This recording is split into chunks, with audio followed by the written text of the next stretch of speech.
How's it going, everybody? It's Young here, and welcome to day 54 of the Final Fantasy XV Countdown Retrospective.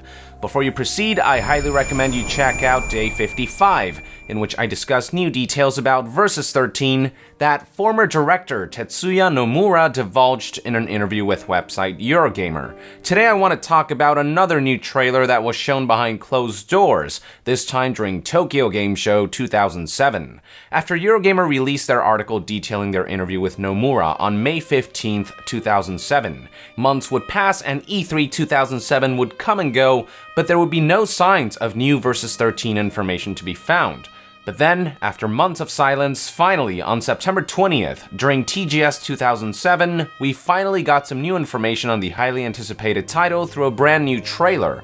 Unfortunately, once again, this trailer was only shown to those who attended TGS 2007 behind closed doors, so the general public would have to wait before they got to see new footage. However, a number of media outlets released articles reporting what they saw in the extended trailer. What's really interesting is that while the scenes that they describe from the TGS 2007 trailer do appear in the Versus 13 extended trailer that would be released years later, the scenes are arranged differently, and one article even describes some texts that appear throughout the TGS 2007 trailer that have never been shown anywhere else.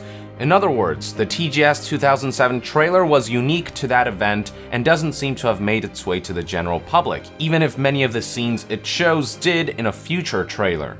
So let's take a look at one of the articles describing the TGS 2007 trailer, this one by gaming news website GameSpy, who had this to say about what they witnessed. Versus 13 had a completely new trailer inside the closed theater, and it was one doozy of a showcase. However, like Final Fantasy XIII Vanilla, the trailer started off with some very similar scenes that we've all seen before, such as the still nameless man in his car being driven to a mysterious location, or the same man walking down a staircase while a rain of bullets are impeded by a mystical force that makes the defender seemingly invincible. But that's where the similarities end and the madness begins. The trailer, which we will be able to post shortly, begins with a message, a fantasy based on reality, and for the most part, that is correct. A lot of what occurs in this new trailer seems to be grounded a lot in reality compared to the eccentric and overwhelming beauty of Final Fantasy XIII.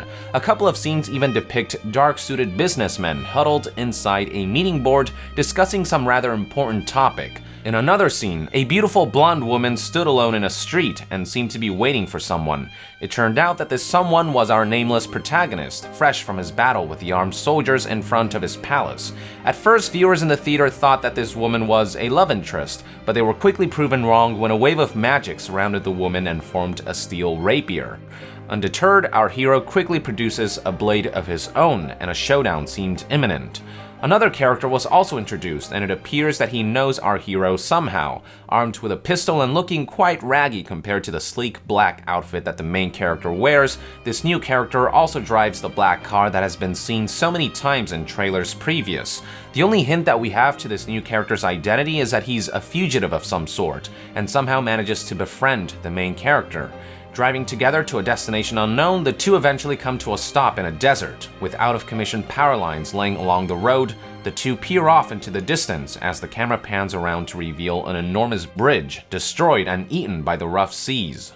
Finally, the trailer and the entire presentation ended with a fantastic battle pitting the main character against the soldiers seen in the early trailers. Only this time, the main man was getting down and dirty, mixing up his sword and shield techniques with some good old-fashioned hand-to-hand combat. What seems interesting is that he can seemingly call upon sword after sword just by willing them into existence. Whenever he is in need of a blade, one magically appears to do his bidding, whether it's to fly into an enemy's chest or to provide him with coverage. It seems safe to say that Versus 13 is going to be a lot faster paced than we ever imagined, and the dynamic of having an endless amount of blades is very enticing.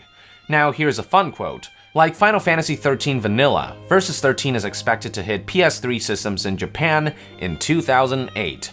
Oh wow, how times have changed. Literally everything about this sentence is so wrong, it's almost hilarious. The sentence would now read, Final Fantasy XV is expected to hit PS4 and Xbox One on November 29th, 2016. Anyway, moving along, I would like to read to you a description of the trailer from yet another gaming news website, Station. Unfortunately for many of you, the article is in Spanish, but fortunately, I am fluent in Spanish, which means I can translate the article for you guys. Here's what the article said about the new trailer. In the new video, they show us scenes already shown in past events, especially the fight against the platoon of police, while we also see new scenes. During these flashes, we see 3 scenes. In one, the protagonist, hurt and tired, heads towards the figure of a beautiful blonde girl, dressed with a black skirt and a white shirt, in what appears to be the same city that we've seen before. In the other, the video shows us the encounter of this young man with another blonde character who wields a pistol, the Fugitive, according to the texts. For some reason, these 2 characters move together in the fancy car through a completely empty desert, except for the presence of a row of electric poles along the road, which are half destroyed. A world in ruins, according to the text. The third scene is very ecstatic. In a room of what appears to be a church, there are a series of men in suits gathered around a rectangular table, for which the text says, "Destruction of order." We could assume that it's about a government or something similar, although the aspect of those present looks more like the mafia. While they talk amongst each other, the one who presides the table, a middle-aged man with a beard, utters a few words. Meanwhile, the young ones in the desert come out of the car because they cannot advance. Upon coming out, they observe a ravaged scene. A huge bridge, as far as the eye can see over a calm sea, is destroyed in its first section. In the last scene, the most intriguing one, the blonde girl approaches running after seeing the young protagonist, apparently smiling. But when approaching, a trail of color flows from her and she stops. She frowns and magical symbols appear around her.